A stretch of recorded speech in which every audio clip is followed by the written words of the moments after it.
बिहार में इस साल के अंत में विधानसभा के चुनाव होने हैं। ऐसे में सभी दलों के नेता अभी से ही मतदाताओं को अपने पक्ष में गोलबंद करने की कोशिश कर रहे हैं। पक्ष और विपक्ष के नेता जनता के बीच एक दूसरे के पोल खोलने की कोशिश कर रहे हैं। इसी बीच नेता प्रतिपक्ष तेजस्वी यादव ने बिहार वासियों को खास संदेश दिया है और बिहार में अगली सरकार महागठबंधन की बनाने की अपील की है। तेजस्वी यादव ने एक्स पर लंबा चौड़ा पोस्ट लिखकर डबल इंजन की सरकार को हर मोर्चे पर विफल बताया है। तेजस्वी का ट्वीट देखिए। तेजस्वी ने एक्स पर लिखा, प्रिय बिहार वासियों, हम सभी ने साथ मिलकर बिहार को बदलने का जो संकल्प लिया था उसके परिणाम अब थोड़े बहुत दिखने लगे हैं। लगभग 20 साल तक असंभव शब्द और 20 बरस पूर्व की सरकार को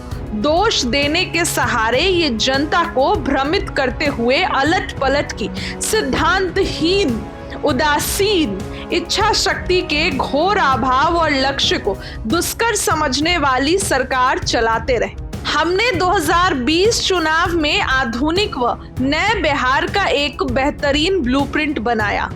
बिहार को नंबर 1 राज्य बनाने का लक्ष्य रखा तथा देश में सबसे अधिक युवा आबादी वाले युवा बिहार प्रदेश के नौजवान को एक साथ 10 लाख नौकरियां देने का प्रण लिया।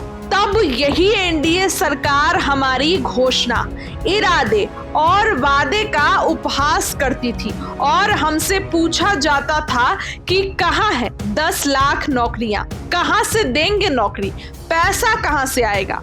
हमने अपने 17 महीनों के छोटे से कार्यकाल में बिना पेपर लीक, लटलतीफी और विवाद के 5 लाख नौकरियां देकर दिखाई तथा 3.5 लाख नौकरियां प्रक्रियाधीन कर मजबूत इच्छा शक्ति के दम पर दिखा दिया कि अपनी मिट्टी के लिए कुछ करने की लगन, मेहनत, इच्छा शक्ति, जुनून, जोश, होश, संकल्प और विजन हो तो असंभव भी संभव हो जाता है। हम बिना विचलित हुए वंचितों, दलितों, पिछड़ों, अति पिछड़ों और गरीबों को हक दिलाने के लिए लड़ते रहे।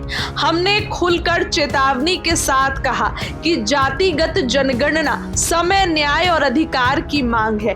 ये होनी चाहिए और बिहार वासी एकजुट होकर इसे करा कर रहेंगे। बिहार की एकता का परिणाम पूरे देश को लाभ के रूप में मिला। 65% आरक्षण के लिए भले ही संविधान विरोधी संघी एवं सामती सोच रोड़ा अटकाती रही है, पर हम आपको वचन देते हैं कि हमारी इच्छा शक्ति का आरोप, सहयोग, समर्थन व स्नेह जल्द ही वो दिन आएगा जब बिहार में 65% से अधिक आरक्षण यानी हिस्सेदारी के हिसाब से हक मिलेगा। डोमिसाइल नीति पर तेजस्वी ये वचन देता है कि आपकी सरकार बनने पर बिहार के लोगों की आन बान शान और गरिमा को ध्यान में रखते हुए उसका सम्मान करते हुए तेजस्वी बिहार में अभूतपूर्व डोमिसाइल नीति लागू करेगा। खैर, चाहे आरक्षण व जातीय जनगणना का प्रश्न रहा या फिर युवाओं को नौकरी देने का, हमने कहा था कि हम सरकार को नाक रगड़ने पर इतना मजबूर कर देंगे कि वो जनता से किया वादा पूरा करे। हमने वही कर दिखाया। सरकार में बैठे लोग कुर्सी के लिए चिंतित, भयभीत और लोलुप और व्याकुल हैं। तेजस्वी यादव ने ये बड़ा ट्वीट किया है और देखिए बहुत बड़ा पत्र है ये, आप भी ये अपनी स्क्रीन पर देख सकते हैं। देखिए जैसे जैसे चुनाव नजदीक आ रहे हैं सभी दल तैयारी कर रहे हैं। ऐसे में तेजस्वी यादव ने ये बड़ा पत्र लिखा है। चुनाव से पहले एनडीए को भुनाने की कोशिश तेजस्वी यादव कर रहे हैं। इस खबर के लिए इतना ही। क्या लगता है कमेंट में बताइए। बहुत बहुत धन्यवाद।